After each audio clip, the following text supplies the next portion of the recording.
Good morning. কেমন আছো সবাই? ভালো? আমিও ভালো আছি। আমার পড়াগুলো মনে আছে? হুম? সবাই করেছো এসডব্লিউ? কতটুকু করেছো? কতখানি পেরেছো? আমার খুব ইচ্ছে হচ্ছে যে তোমাদের খাতাগুলো একটু যদি দেখতে পারতাম, তোমরা কতটুকু লিখেছো, কি লিখেছো, খুব আগ্রহ হচ্ছে।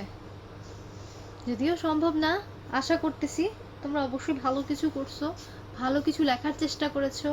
5-7 লাইনের মধ্যে তোমাদের পরিবারে কারো কাজের বর্ণনা তোমরা দিয়েছো, অবশ্যই খুব সুন্দর করে লেখার চেষ্টা করেছো এবং এটা অবশ্যই সুন্দর হয়েছে। যা লিখেছো অবশ্যই সুন্দর হয়েছে, এটা আমার বিশ্বাস। আচ্ছা, তাহলে আমরা এই আমাদের যে এসডব্লিউটা ছিল ওটা কি ছিল? এসডব্লিউটা ছিল হচ্ছে তোমাদের এলাকার বা তোমার পরিচিত কারো অনানুষ্ঠানিক কাজের বর্ণনা অর্থনীতিতে যেটা অবদান রাখছে, সেটা 5 থেকে 7 লাইন। আচ্ছা, আমি খেয়াল করে দেখলাম, আমি আশেপাশে আমার এলাকার বা আমার বাসার ইয়েতে দেখলাম যে অনানুষ্ঠানিক কাজ বলতে আমার পরিবারে অনানুষ্ঠানিক কাজ শুধুমাত্র আমার মা করে থাকেন। সেটা কি? সেটা হচ্ছে উনি গৃহস্থালির কাজ করছেন, উনি হাউস ওয়াইফ। আচ্ছা, হাউস ওয়াইফটা তাহলে কি হচ্ছে?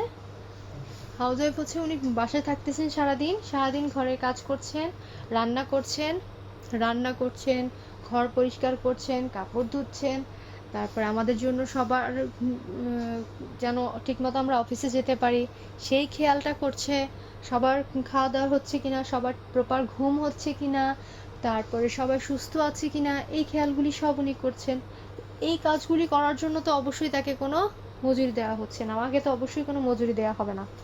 তাহলে মার কাজগুলি কি অর্থনৈতিকভাবে হেল্প হচ্ছে? কিভাবে হচ্ছে?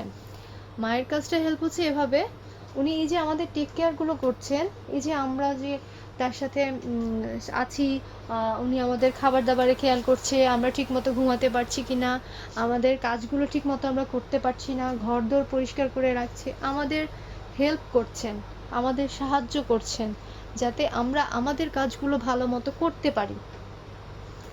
আমরা অর্থনীতির দিকে যে অবদানটা রাখছি সেই কাজগুলো যেন আমরা ঠিকমতো করতে পারি, সেখানে সেইটা হেল্প করার জন্য পিছন থেকে উনি আমাদের সাপোর্ট দিচ্ছেন। তাহলে কি এটা পরোক্ষভাবে অর্থনীতিতে সাপোর্ট দেওয়া হচ্ছে না? হ্যাঁ, অর্থ সংক্রান্ত কোনো কাজ হচ্ছে না, কিন্তু অর্থ সংক্রান্ত না হলেও সেটা কোন দিকে হেল্প হচ্ছে? সেটা হেল্প হচ্ছে আমরা যারা কাজ করছি আমাদের কাজটা সামনের দিকে যেন আগাতে পারে, ভালো মতো যেন কাজটা সম্পন্ন হতে পারে, সেই সাহায্যটা উনি করছেন না? এটা হচ্ছে সেটা, যে তারা তার কাজটা প্রত্যক্ষভাবে না হলেও পরোক্ষভাবে হলেও অবশ্যই অর্থনীতিতে সাহায্য করছে। ঠিক আছে, তোমরা তোমাদের মতো করে লিখেছো, অবশ্যই নিজেদের মধ্যে একটা কাজ করতে পারো, বন্ধুরা মিলে একটা গ্রুপ করতে পারো 4-5 জনে, যে হ্যাঁ প্রত্যেকে লেখা প্রত্যেকে পড়লা, কারো কাছে যদি সমস্যা মনে হয় সে সমস্যাটা বন্ধুকে ধরিয়ে দিলে যে তুই এটা এভাবে লিখতে পারতি বা তোর লেখাটা এভাবে আরও সুন্দর হতো। এরকম করে নিজেদের মধ্যে যখন তোমরা ডিসকাস করবা তখন জিনিসটা আরও খুব সহজভাবেই সলভ হয়ে যাবে, বুঝতে সুবিধা হবে। এখন তোমরা বড় হয়েছো, তোমরা গ্রুপ আকারে পড়ার চেষ্টা করবে। গ্রুপ আকারে বলতে এইরকম বলে, গ্রুপ স্টাডি বলতে এরকম যে 4-5 জন বন্ধু মিলে এক জায়গায় বসলে তোমাদের এই যে অধ্যায়টা নিয়ে আমি আজকে পড়াবো, সেই অধ্যায়টা নিয়ে কি কি পড়ালাম, আমি কিভাবে পড়ালাম, 4-5 জন আলোচনা করো। হ্যাঁ ম্যাডাম এই কথাটা বলছেন, হ্যাঁ ম্যাডাম এই কথাটা বলেছিল। একজনের পক্ষে কিন্তু সব মনে রাখা সম্ভব না, সবার পক্ষে কিন্তু একটু একটু করে সব মনে রাখা সম্ভব হয়ে যায়। তখন যখন তোমরা আবার ডিসকাস করবে তখন ব্যাপারটা আবার উঠবে, তুমি একবারের জায়গায় 2বার শুনবে, আলোচনা হচ্ছে, তোমার মনের মধ্যে গেঁথে যাবে। ঠিক তেমনি তোমার বন্ধুদের ক্ষেত্রেও এই ঘটনাটা হবে, তারাও শুনছে, তাদের মনের মধ্যেও গেঁথে যাচ্ছে। তাহলে এই যে তোমরা কথার কথায় আলোচনার মাধ্যমে নিজেদের মধ্যে গল্প করার মধ্যেও পড়াটা কিন্তু অগ্রসর হয়ে যাবে, বোঝা হয়ে যাবে। এটা ঠিক এটাকেই বলে গ্রুপ স্টাডি। তোমরা যেহেতু একসাথে আছো সবাই, ফ্রি সময় যখন কোনো ক্লাস থাকছে না, অবসর সময় বসলা, দেখি তোর লেখাটা আমি একটু দেখি, তুই কি লিখছিস আমি দেখি, এভাবে করে একজন একজনের করে যখন লেখাটা পড়বা সবার কাজ লেখা সম্বন্ধে তোমার একটা আইডিয়া হবে, ঠিক তেমনি তোমার লেখা সম্বন্ধেও আরেকজনের আইডিয়া হবে, এভাবে জ্ঞানটা বিস্তার হবে, বাড়বে। এভাবে তোমরা অবশ্যই ট্রাই করে দেখতে পারো অবসর সময়, হ্যাঁ পড়ার মাঝে না, পড়ার ফাঁকে। আচ্ছা, তাহলে আমাদের এই আনুষ্ঠানিক অনানুষ্ঠানিক অর্থনৈতিক কর্মকাণ্ড সম্বন্ধে মোটামুটি বোঝা হয়ে গেছে। আজকে আমরা পড়বো হচ্ছে, বই খোলো সবাই, 34 পৃষ্ঠা বের করো। বের করেছো? আচ্ছা, 34 পৃষ্ঠার পার্ট নাম্বার 2 আজকে আমরা শুরু করব। বাংলাদেশের শিল্প। বাংলাদেশে কি কি শিল্প কারখানা আছে, কি কি ধরনের শিল্প কারখানা আছে, আজকে আমরা এই বিষয় নিয়ে বিস্তারিত আলোচনা করব। ঠিক আছে, কোন শিল্প কারখানা বড়, মাঝারি, ছোট, কুটির শিল্প, কত রকম শিল্প আছে, কোনগুলোকে আমরা কোন পর্যায়ে ফেলবো, এই আজকে এই বিষয় নিয়ে আমরা আলোচনা করে ক্লিয়ার হয়ে যাব। ঠিক আছে, মনোযোগ দাও সবাই। বাংলাদেশ একটি কৃষি প্রধান দেশ হলেও ব্রিটিশ আমল থেকে এখানে কিছু কিছু শিল্প বা কলকারখানা গড়ে উঠতে থাকে। বাংলাদেশ একটা কৃষি প্রধান দেশ, তারপরেও ব্রিটিশ আমল কারা, এখন থেকে আরো বহু বছর আগে, যখন নবাব সিরাজউদ্দৌলা বাংলাদেশের শেষ স্বাধীন নবাব ছিলেন, উনার পতনের পরে 100 বছর পর্যন্ত ব্রিটিশ তারা এই বাংলা ভূমি, তখন তো বাংলাদেশ আলাদা ছিল না, বাংলা ছিল, বাংলা ভূমিটা তারা রাজত্ব করেছে। দীর্ঘ 100 বছর তারা রাজত্ব করার পরে বিভিন্ন সংগ্রামের অংশ হিসাবে বা ফলস্বরূপ, তখন 100 বছর পরে 1947 সালে ইন্ডিয়া এবং পাকিস্তান, পূর্ব পাকিস্তান, পশ্চিম পাকিস্তান, এভাবে করে দুটো আলাদা রাষ্ট্র হলো। কিন্তু আগে পুরোটাই ছিল বাংলা, পুরোটাই ইস্ট ইন্ডিয়া কোম্পানি শাসন করেছে 100 বছর। তারপরে যখন 1947 সালে দুইটা দেশ তারা সংগ্রামের মাধ্যমে ব্রিটিশদেরকে পতন হলো, ব্রিটিশ সাম্রাজ্যের পতন হওয়ার পরে ইন্ডিয়া এবং পাকিস্তান দুইটা রাজ্য হলো। পাকিস্তান হচ্ছে পূর্ব পাকিস্তান, পশ্চিম পাকিস্তান। তোমরা তো অবশ্যই জানো আমরা হচ্ছে পূর্ব পাকিস্তান, আর বর্তমান পাকিস্তান ছিল পশ্চিম পাকিস্তান, আর ইন্ডিয়া, এই দুইটা রাষ্ট্র তৈরি হয়েছে। তো সেই ব্রিটিশরা যখন শাসন করতো তখন থেকেই কিছু শিল্প কারখানা গড়ে উঠেছে, যার মধ্যে হচ্ছে পাট, সুতা, কাপড়ের কল। পাকিস্তান সৃষ্টির পর পূর্ব বাংলার নারায়ণগঞ্জে প্রতিষ্ঠিত হয় পৃথিবীর সর্ববৃহৎ পাটকল আদমজী জুট মিল। এই যে আমাদের দেশে যে পাটকে সোনালী আঁশ বলা হয়, এটা তোমরা জানো। এই সোনালী আঁশ পাট তৈরি করার জন্য, পাটের প্রক্রিয়াজাত করার জন্য পাটকল তৈরি করা হয়েছিল। সেটা ছিল পূর্ব পাকিস্তান আমলে, যখন আমরা পাকিস্তানে ছিলাম, আমাদের দেশ তখনও স্বাধীন হয়নি।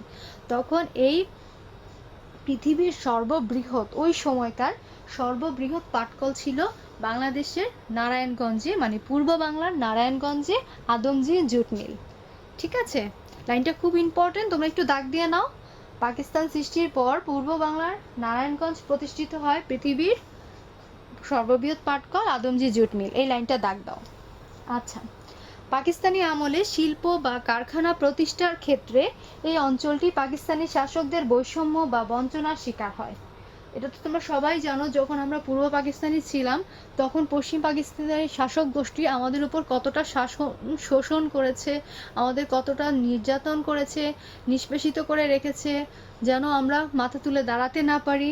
আমাদের সাথে তারা অবশ্যই ভালো কোনো আচরণই করে নাই, তাদের আচরণগুলো ছিল শাসক এবং শোষক গোষ্ঠীর মতো। আমাদের উপর তারা অমানসিক নির্যাতন করে গেছে। আমাদের যে অর্থনীতির ক্ষেত্রে যা উৎপাদন হতো সব পশ্চিম পাকিস্তানের উন্নয়নের কাজে ব্যয় হতো, পূর্ব পাকিস্তানে কখনোই কোনো উন্নয়ন করা হতো না। এইসব জিনিসগুলি তো অবশ্যই তোমরা জানো, আমাদের যে বিভিন্ন বঞ্চনা লাঞ্ছনা সহ্য করতে হয়েছে, এই কারণেই তো 1971 সালের মহান স্বাধীনতা যুদ্ধ। আচ্ছা, 1971 সালে স্বাধীনতার পর বাংলাদেশের বিভিন্ন স্থানে নতুন নতুন শিল্প কারখানা গড়ে ওঠে। অবশ্যই মুক্তিযুদ্ধের পরে শিল্প কারখানা গড়ে উঠেছে এই কারণে, কারণ পশ্চিম পাকিস্তানিরা তো চাইতো না যে পূর্ব পাকিস্তানে কোনো উন্নতি হোক।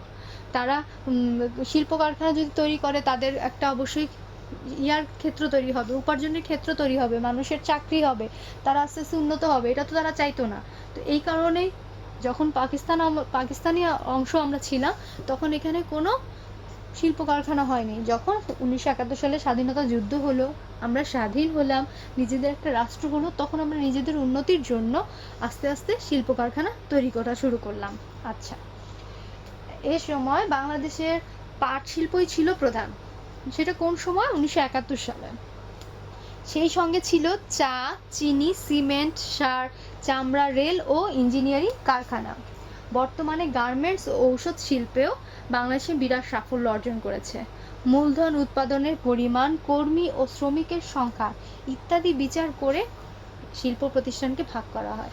এই শিল্প প্রতিষ্ঠান যে বড় শিল্প প্রতিষ্ঠান, বৃহৎ শিল্প, ক্ষুদ্র শিল্প, মাঝারি শিল্প, এগুলো আমরা কিভাবে বুঝবো হচ্ছে ওই কোম্পানিতে, ওই শিল্প কারখানাতে, শিল্প প্রতিষ্ঠানে কি পরিমাণ মূলধন দেওয়া হয়েছে, কত পরিমাণ টাকা এখানে ইনভেস্ট করা হয়েছে সেটার উপরে, এবং কি পরিমাণ টাকা উৎপাদিত হচ্ছে, এই যে কাজ হচ্ছে, পণ্য উৎপাদন হচ্ছে, তাতে আমরা কি পরিমাণ টাকা পাচ্ছি তার উপরে, ওইখানে কতজন শ্রমিক কাজ করে, ঠিক আছে, কত বেশি শ্রমিক কাজ করছে, এই পরিমাণগুলোর উপর ভিত্তি করে আমরা শিল্পগুলোকে ভাগ করব।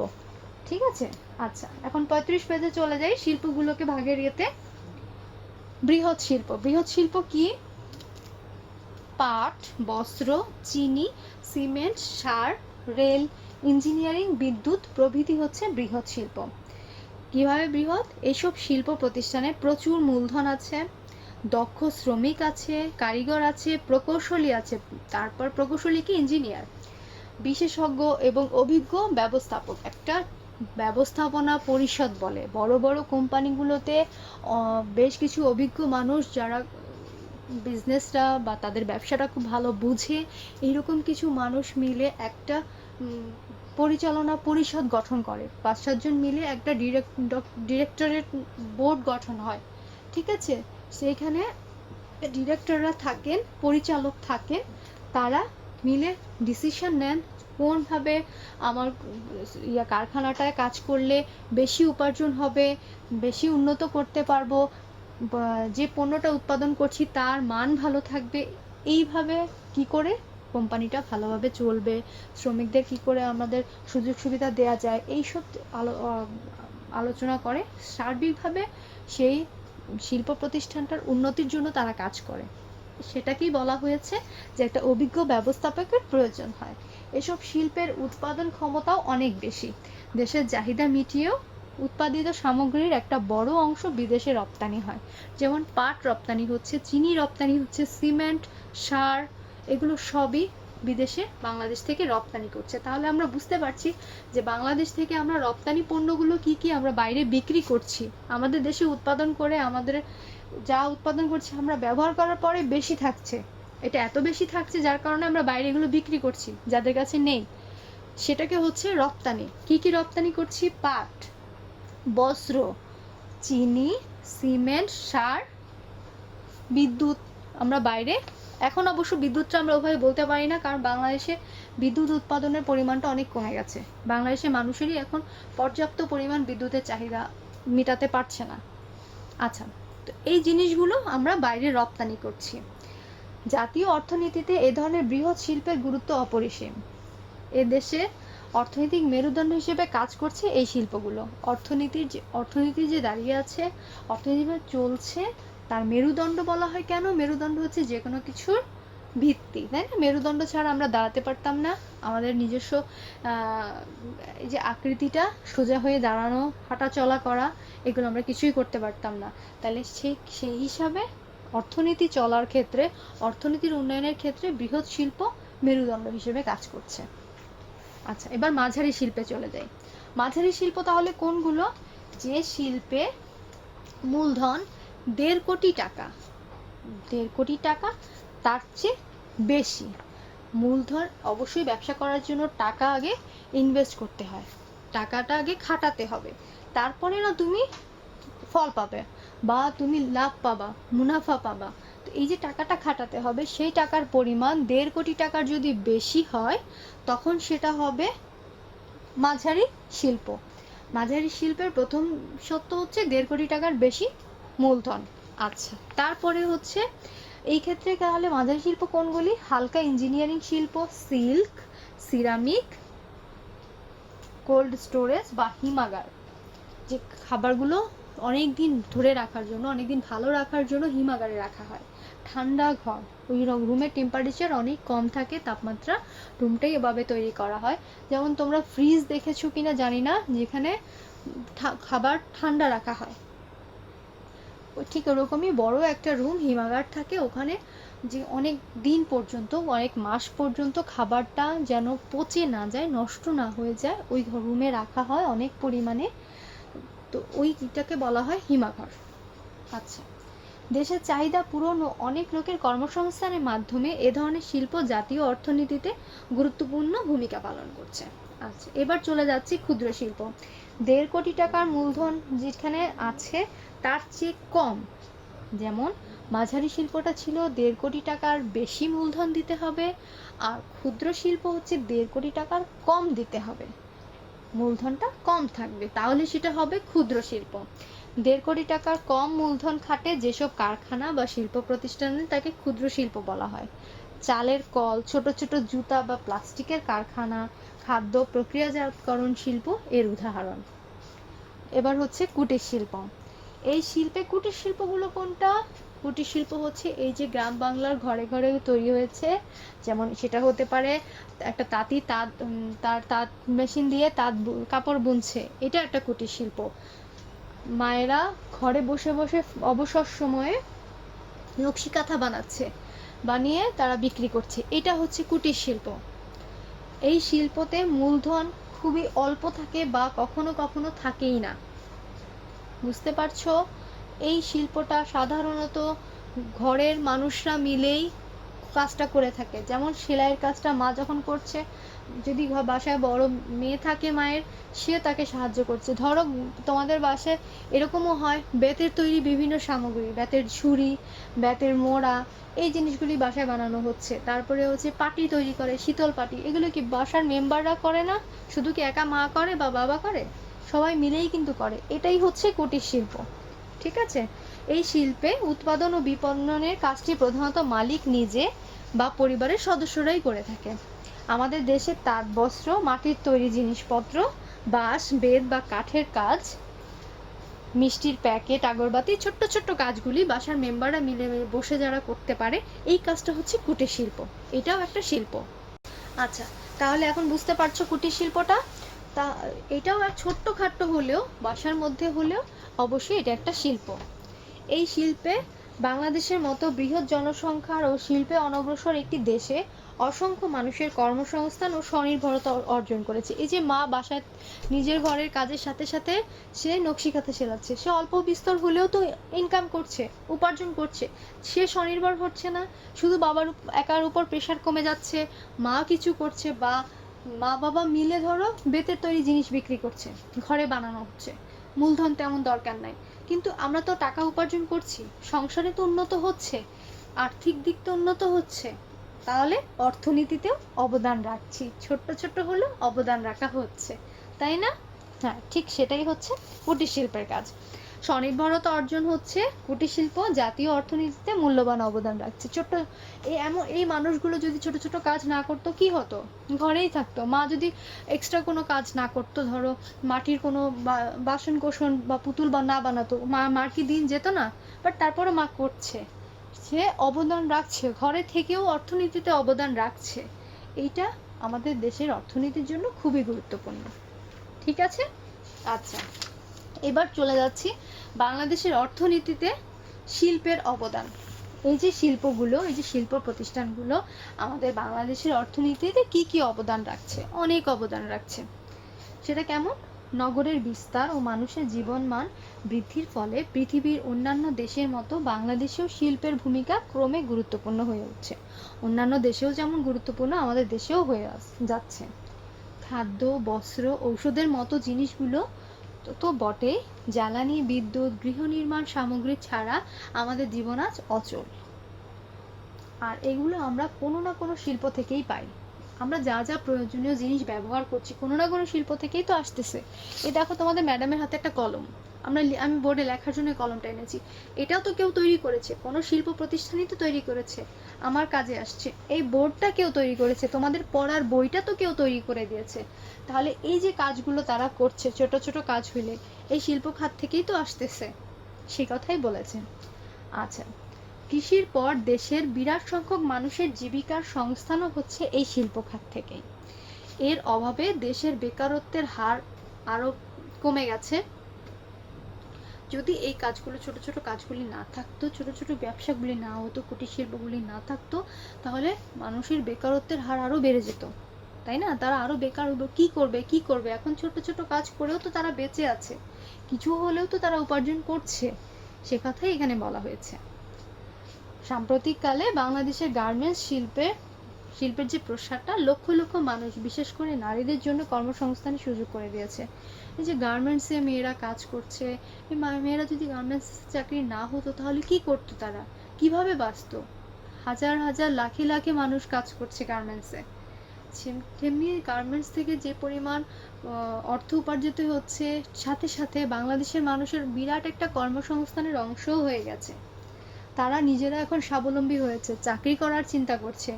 এখানে যারা গার্মেন্টসে কাজ করছে তারা সবাই হয়তো অর্ধশিক্ষিত বা অশিক্ষিত বা স্বল্প শিক্ষিত। তাহলে তারা কি করতো? পড়াশোনা জানে না ঠিক মতো, কি করবে তারা? বাঁচবে কি দিয়ে? এই গার্মেন্টস গুলিতে তারা চাকরি নিয়ে সেলাই শিখছে, সেলাই করছে, এই কাজগুলো করে নিজেদেরকে তারা স্বাবলম্বী করছে। তাতে বাংলাদেশের মানুষের বেকারত্বের হার কমছে এবং উন্নয়নটা অগ্রসর হচ্ছে, এবং তারাও বেঁচে আছে, নিজেরা ভরণ পোষণ করতে পারছে, কারো উপর নির্ভর করতে হচ্ছে না। এই জন্য অর্থনীতিতে এই গার্মেন্টস শিল্পটা অনেক বড় অবদান রাখছে। আচ্ছা, শিল্প খাতে কর্মসংস্থানের সুযোগ মানুষকে শিক্ষা ও প্রযুক্তির প্রতি আগ্রহী করে তুলছে। আধুনিক তথ্য প্রযুক্তির ব্যবহার দেশের গণ্ডি পেরিয়ে আমাদের বিশ্ব নাগরিক হিসেবে ভাবতে উদ্বুদ্ধ করছে। এই যে আমাদের যে তথ্য প্রযুক্তির যে আমরা ব্যবহারগুলো করছি, এই যে দেখো কত বড় তথ্য প্রযুক্তি। আমি এখানে ঢাকায় থেকে তোমাদের পড়াচ্ছি, তোমরা গ্রামে আমার পড়া শুনছো, আমার কথা শুনছো, আমাকে দেখতে পাচ্ছ। চিন্তা করো তো, এটা কি তথ্য প্রযুক্তির একটা অনেক বড় অবদান না? আগে কি এটা চিন্তা করা যেত না। আচ্ছা, এই যে অবদানগুলো হচ্ছে, এই যে কাজগুলো হচ্ছে, এগুলিতে আমরা অবশ্যই এগিয়ে যাচ্ছি, বিশ্বের অন্য উন্নত দেশগুলোর মতো আমরা সামনের দিকে আগাচ্ছি, আমরা উন্নত করছি, তাই না? ঠিক তাই। তাহলে বাংলাদেশের অর্থনীতিতে এইসব শিল্পের, এই বৃহৎ শিল্প থেকে শুরু করে মাঝারি বলো, ক্ষুদ্র বলো, কুটির শিল্প বলো, সবগুলি অনেক অবদান রাখছে। প্রত্যেকের অবদানে, বড় থেকে ছোট ক্ষুদ্র ক্ষুদ্র অবদানে আমাদের আজকের যে অর্থনৈতিক অবস্থা, আমরা যে আজকে যতটা ভালো আছি, সবার সম্মিলিত প্রচেষ্টায়। ঠিক আছে? আচ্ছা, বাংলাদেশি শিল্পের ভবিষ্যৎ সম্ভাবনা। বাংলাদেশ একটি শিল্প সম্ভাবনাময় দেশ।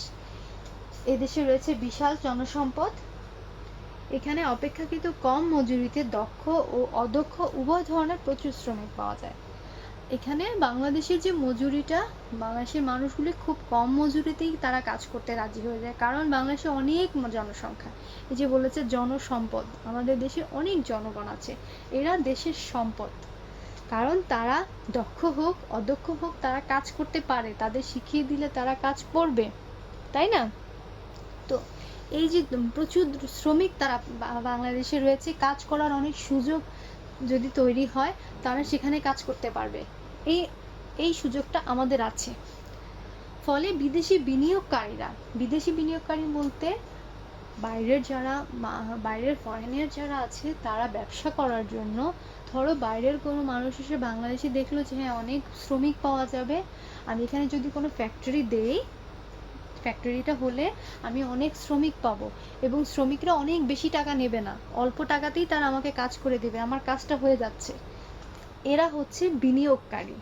যারা বাংলাদেশে থেকে বিজনেস করছে তারাও বিনিয়োগকারী, আর যারা বাইরের বিদেশ থেকে এসে একটা ফ্যাক্টরি দিল কাজের, তারাও বিনিয়োগকারী।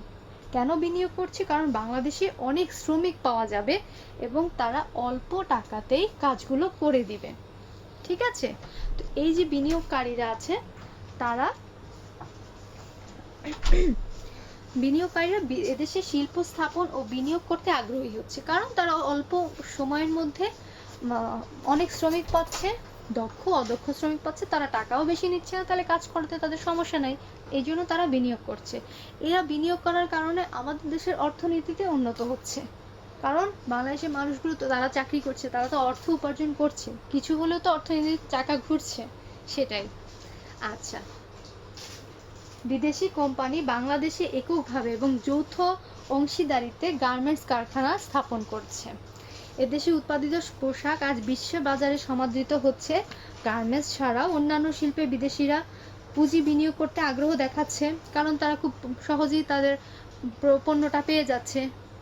আচ্ছা, তাছাড়া বন্দর ও পরিবহন সুবিধা বৃদ্ধি, বিদ্যুৎ গ্যাস সরবরাহের উন্নতি হচ্ছে, ওয়ান স্টপ সার্ভিস চালু হওয়ার মাধ্যমে সরকার শিল্প খাতে বিদেশি বিনিয়োগকে উৎসাহিত করেছে। আচ্ছা, এই সে সব মিলিয়ে ইদানিং বর্তমানে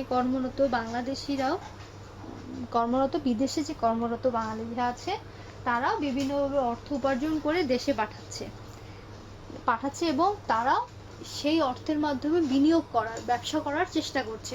যে ধীরে ধীরে ব্যবসা প্রতিষ্ঠানগুলো বাড়ছে, কর্মসংস্থান বাড়ছে, তাহলে অর্থনীতিটা উন্নতির দিকে যাচ্ছে, তাই না? কর্মসংস্থান বাড়লেই তো উন্নত হবে। কর্মসংস্থান বাড়লে তারা মজুরি পাচ্ছে, বেতন পাচ্ছে, যদি সেটা বেশি পরিমাণে হয় তাদের কর দিতে হচ্ছে, প্রতিষ্ঠানগুলোকে সরকারকে কর দিতে হচ্ছে, তো সরকার টাকাটা পাচ্ছে। জনগণ যেমন কর্মসংস্থানের মাধ্যমে নিজের জীবিকা নির্বাহ করতে পারছে, ঠিক তেমনি সরকার দেশের উন্নতির জন্য কর পাচ্ছে, করের পরিমাণ বাড়ছে। এইভাবেই তো ধীরে ধীরে অর্থনীতিটা উপরের দিকে যাচ্ছে। তাহলে আমাদের দেশে এই যে শিল্পের যে একটা ভবিষ্যৎ সম্ভাবনা, সেটা অনেক বেশি। তার কারণ হচ্ছে বাংলাদেশের দক্ষ অদক্ষ জনসমষ্টি আছে, তারা অল্প টাকাতেই শ্রম দিতে রাজি। এই কারণে বাইরের যে বিনিয়োগকারীরা আছে, তারা আমাদের দেশে বিনিয়োগ করছে, ব্যবসা প্রতিষ্ঠান করছে, তারা ব্যবসা করে টাকা নিয়ে যাচ্ছে এবং আমাদের দেশে কর দিয়ে যাচ্ছে। সেই করে আমাদের দেশের অর্থনীতি উন্নত হচ্ছে। ঠিক তেমনি তারা আমাদের দেশে ব্যবসা প্রতিষ্ঠান খোলায়, কারখানা খোলাতে, যে কারখানাতে লোকগুলো কাজ করছে, সেই কাজের কারণে বাংলাদেশের মানুষের কর্মসংস্থান হচ্ছে, তাদের জীবিকা নির্বাহ করতে সুবিধা হচ্ছে, অর্থনৈতিকভাবে তারাও স্বাবলম্বী হচ্ছে। তাহলে সেক্ষেত্রে বলা যায় যে এই শিল্প প্রতিষ্ঠানগুলো দিয়ে বাংলাদেশের ভবিষ্যৎ সম্ভাবনা অনেক ভালো। ঠিক আছে, বুঝতে পারছো? আচ্ছা, তাহলে আমরা এখন কাজগুলিতে চলে যাই। 1 নম্বর কাজ হচ্ছে ক্ষুদ্র, মাঝারি, বৃহৎ কিংবা কুটির শিল্প এর যে কোনো এক ধরনের শিল্পের নাম উল্লেখ করে বাংলাদেশের অর্থনীতিতে তার গুরুত্ব ব্যাখ্যা করো। 2 নম্বর কাজ হচ্ছে বাংলাদেশের ভবিষ্যৎ শিল্প সম্ভাবনা সম্পর্কে সংক্ষেপে লেখো। বাংলাদেশের ভবিষ্যতে যে শিল্প সম্ভাবনা, এটা তো সুন্দর করে একটা পয়েন্ট আঁকা এখানে আছেই 36 পেজে। যেটা নেই সেটা হচ্ছে তোমাদের বাড়ির কাজ, যেটা আমি দেব, ক্ষুদ্র, মাঝারি অথবা বৃহৎ বা কুটির শিল্প, যে কোনো একটা শিল্পের নাম উল্লেখ করবা, যে কোনোটা। এই যে 4টা নামে বললাম, বৃহৎ, মাঝারি, ক্ষুদ্র, কুটির, এই 4টা শিল্পের যে কোনো একটা শিল্প নিয়ে শিল্পে কি কাজ হচ্ছে, এই কাজে আমাদের অর্থনীতিতে কি সুবিধা হচ্ছে, এইটা 4 থেকে 5 লাইনের একটা লেখা, প্যারাগ্রাফের মতো করে লিখে আমাকে এনে দেবে। ঠিক আছে, এটা হচ্ছে আগামী ক্লাসের SW। আমি লিখে দিচ্ছি, সবাই খাতায় তোলো। আমাদের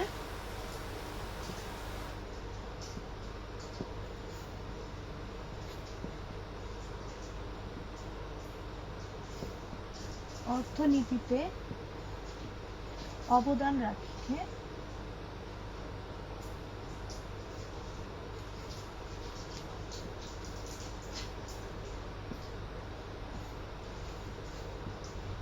এমন একটি শিল্প